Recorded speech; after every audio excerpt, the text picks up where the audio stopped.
जिन्होंने इस देश में समतामूलक समाज की स्थापना के लिए जीवन पर्यंत संघर्ष करने वाले, छत्तीसगढ़ प्रदेश से मानवता के संदेश देने वाले परम पूज्य गुरु बाबा जी, सामाजिक क्रांति के जो चलाने वाले महात्मा ज्योतिबा फुले जी, छत्रपति साहू जी महाराज, भारतीय संविधान के निर्माता परम पूज्य संत बाबा साहब डॉक्टर अम्बेडकर जी, इन सभी संतों गुरु महापुरुषों के विचारधारा को देश के कोने कोने में फैला। और अब इसके बाद में साथियों मान्यवर काशीराम साहब के साथ में आदिवासी इलाके में बहुत लंबे समय से काम करने वाली और उनके पति भी लंबे समय से काम कर रहे, जमीन से जुड़ी हुई बहुजन समाज पार्टी की कार्यकर्ता धर्मजयगढ़ की बहन सत्यवती राठिया जी, उनको भी मैं आमंत्रित करता हूं कि आए और आकर जो है आप लोगों का आशीर्वाद प्राप्त करें मतदाताओं का। तो बहन सत्यवती राठिया जी।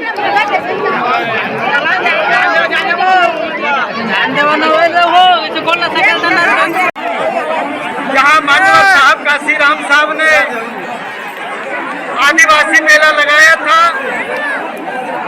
और कल मुझे एक साथी ये कह रहे थे कि साहब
आगे बढ़ो, हम आपके साथ हैं। देश की नेता कैसी हो, देश की नेता कैसी हो, देश की नेता कैसी हो, बहन जी संघर्ष करो, हम आपके साथ हैं। बहन जी संघर्ष करो, हम आपके साथ हैं। बहन जी संघर्ष करो, हम आपके साथ हैं। बहन जी संघर्ष करो, हम आपके साथ हैं। देश की नेता कैसी हो, मायावती कैसी हो, देश की नेता कैसी हो, मायावती कैसी हो। बहुजन समाज पार्टी जिंदाबाद, जिंदाबाद, जिंदाबाद। बहुजन समाज पार्टी जिंदाबाद, जिंदाबाद, जिंदाबाद। बहुजन समाज पार्टी जिंदाबाद, जिंदाबाद, जिंदाबाद। बहन कुमारी मायावती देश की नेता कैसी हो, बहन जी आगे बढ़ो, बहन जी आगे बढ़ो, बहन जी आगे बढ़ो।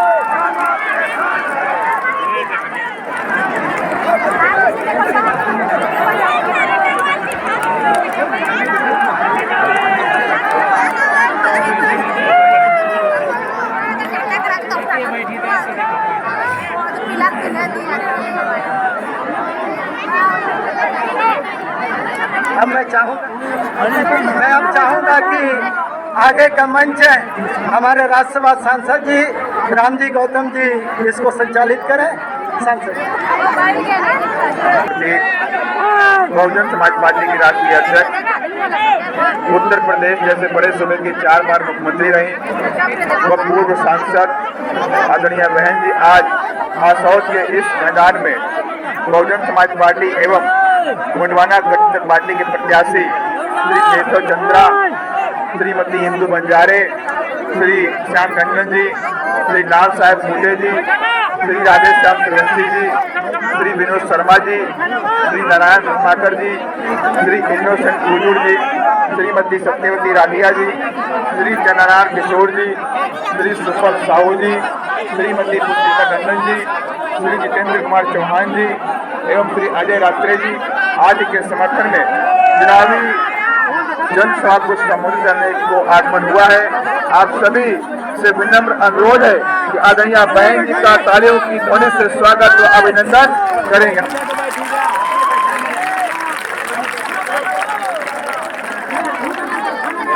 और अब मैं पार्टी के वरिष्ठगण एवं प्रत्याशीगण के लोगों को ये बताना चाहती हूँ कि अंग्रेजों के जाने के बाद लंबे अरसे तक सेंट्रल में कांग्रेस पार्टी पावर में अति पिछड़े वर्ग के लोगों को ये मालूम होना चाहिए। तो बाबा साहब डॉक्टर अम्बेडकर ने भारतीय संविधान में आर्टिकल 340 की व्यवस्था की और उसके तहत तो उन्होंने ये स्पष्ट कहा कि केंद्र में जो भी सरकार बनती है तो वो SC ST की तरह इनको भी आरक्षण का कोटा दें, जिंदगी के हर आरक्षण दे, आरक्षण की सुविधा मुहैया कराएं। हमें काफी कुछ सच्चाई भी देखने के लिए मिलती है। इसी प्रकार हमें पूरे देश में मुस्लिम व अन्य धार्मिक अल्पसंख्यक समाज के लोगों की भी हालत कोई खास अच्छी नजर नहीं आती है, जिसका काफी कुछ खुलासा केंद्र सरकार की सच्चर कमेटी की रिपोर्ट में भी किया गया है। इसके साथ साथ अपर कास्ट समाज में से खासकर इन सबका मुख्य कारण हमारी पार्टी आजादी के बाद से लेकर अभी तक केंद्र व देश के अधिकांश राज्यों में तथा आपके खुद के अपने छत्तीसगढ़ प्रदेश में भी ज्यादातर सत्ता यहाँ गलत पार्टियों में से खासकर कांग्रेस, बीजेपी व इनकी सहयोगी पार्टियों के हाथों में ही आने को मानकर चलती है और इन सभी विरोधी पार्टियों को हमारी। इसके साथ साथ हमने उत्तर प्रदेश में गरीब एवं बेरोजगार लोगों को दूसरी पार्टियों की रही सरकारों की तरह मामूली सा बेरोजगारी भत्ता न देकर उन्हें बड़ी तादाद में सरकारी एवं गैर सरकारी क्षेत्रों में स्थायी रोजगार भी उपलब्ध कराए हैं। साथ ही गरीब भूमिहीन लोगों को खेती करने के लिए उन्हें फ्री सरकारी जमीन भी दी है, जिससे वहां लाखों गरीब लोगों को फायदा पहुंचा है। गरीब आवासहीन लोगों के सरकारी खर्चे से पक्के मकान भी बना कर दिए हैं। ऐसे अनेकों जनहित के कार्य किए हैं। इसके अलावा हमारी पार्टी की रही सरकार ने वहाँ विभिन्न क्षेत्रों में लगे लोगों के साथ साथ छात्रों, युवाओं, महिलाओं व बुजुर्गों आदि के हितों में भी बनाना बहुत जरूरी है। तभी फिर यहाँ आपके प्रदेश में परम पूज्य बाबा साहब डॉक्टर भीमराव अम्बेडकर एवं मान्यवर श्री कांशीराम जी तथा आदिवासी समाज के भी सभी महापुरुष गुरुओं आदि का भी सही सपना साकार हो सकता है, जिन्होंने कदम कदम पर अनेकों कष्ट झेलकर मैं